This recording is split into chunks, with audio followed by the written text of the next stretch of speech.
Welcome back to my YouTube channel. Today we are going to discuss what are environmental factors. अब environmental factors basically क्या होते हैं? ये environment के ही components हैं, लेकिन ऐसे कंपोनेंट्स जो लिविंग ऑर्गेनिजम्स पे डायरेक्टली इफेक्ट कर रहे होते हैं। ठीक है, इनडायरेक्ट इफेक्ट को हम नहीं देख रहे हैं, हम डायरेक्ट इफेक्ट कर रहे हैं। जैसे वाटर जो है वो डायरेक्टली लिंक कर रहा होता है ह्यूमन के साथ, ठीक है, लिविंग ऑर्गेनिज्म के साथ। इसी तरह सनलाइट जो है वो डायरेक्टली रिलेट करती है लिविंग ऑर्गेनिज्म के साथ। सो ये सारे इन्वायरमेंटल फैक्टर्स हैं जो इन्वायरमेंट के कंपोनेंट हैं और डायरेक्टली किस पे अटैक कर रहे हैं? लिविंग ऑर्गेनिज्म पे। अच्छा, अब इसमें एल्टीट्यूड और डेप्थ नहीं आता। क्यों? क्योंकि मैंने आपको पहले बताया कि हम ऐसे कंपोनेंट्स को स्टडी करेंगे जिनका डायरेक्ट इंट्रैक्शन है लिविंग ऑर्गेनिज्म के साथ, जो क्योंकि एल्टीट्यूड और डेप्थ जो है ये इनडायरेक्टली रिलेटेड हैं।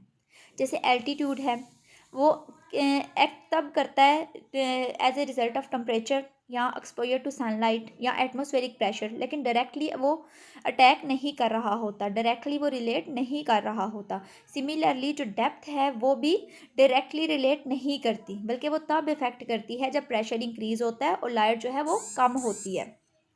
अच्छा, अब दो तरह के फैक्टर्स हैं ये, intrinsic environmental factors and extrinsic environmental factors. आपको पता है एक्स का वर्ड हम आउटसाइड के लिए यूज़ करते हैं और इन का वर्ड हम इनसाइड के लिए यूज़ करते हैं।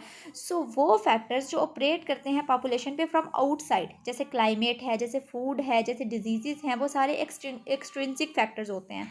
जबकि वो सारे फैक्टर्स जो पॉपुलेशन के अंदर से जनरेट होते हैं, जैसे होम रेज है, टेरोटिरैलिटी है, जेनेटिक्स है उनकी, ठीक है, ये सारे इंट्रिंसिक फैक्टर्स होते हैं। अब ये इन्वायरमेंटल फैक्टर्स इंपॉर्टेंट क्यों हैं?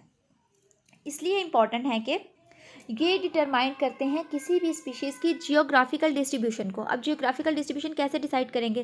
फॉर एग्जांपल एक एरिया पे एनिमल रह रहे हैं, वो लेकिन वो उस कंडीशन में रहने के लिए कैपेबल नहीं है, अडॉप्टेबल नहीं है, तो डिजीज़ जो है उन पे अटैक करेगी और उनकी जो पॉपुलेशन है वो एलिमिनेट हो जाएगी। ठीक है, इसके अलावा फर्दर क्लाइमेटिक और फिजियोकेमिकल कंडीशंस होती हैं जो ये सजेस्ट करती हैं कि ये एनिमल जो है इस जगह पे नहीं रह सकता। इस तरह वो उनकी जियोग्राफिक डिस्ट्रीब्यूशन जो होती हैं वो उसको डिस्क्राइब कर रही होती हैं।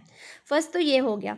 सेकंड क्या करती हैं? मॉडिफाई करती हैं फेकेंडिटी एंड मोर्टेलिटी रेट को। फेकेंडिटी रेट क्या होता है? रिप्रोडक्टिव रेट, ठीक है, ये डेवलपमेंटल स्टेजेस पे अटैक करके, इसके अलावा डिस्पर्सल को भी इफेक्ट कर रहे होते हैं इन्वायरमेंटल फैक्टर्स, और इसके अलावा पॉपुलेशन डेंसिटी को भी इफेक्ट कर रहे होते हैं इन्वायरमेंटल फैक्टर्स। इसके अलावा ये क्या करते हैं? जो अडॉप्टिव फीचर्स होते हैं, फॉर एग्जाम्पल एक एनिमल जो है वो कोल्ड एरिया में रह रहा है, उसको वहाँ रहने के लिए फ़र चाहिए, ठीक है, उसकी बॉडी ऐसी बनी होगी कि उसमें फ़र होगी।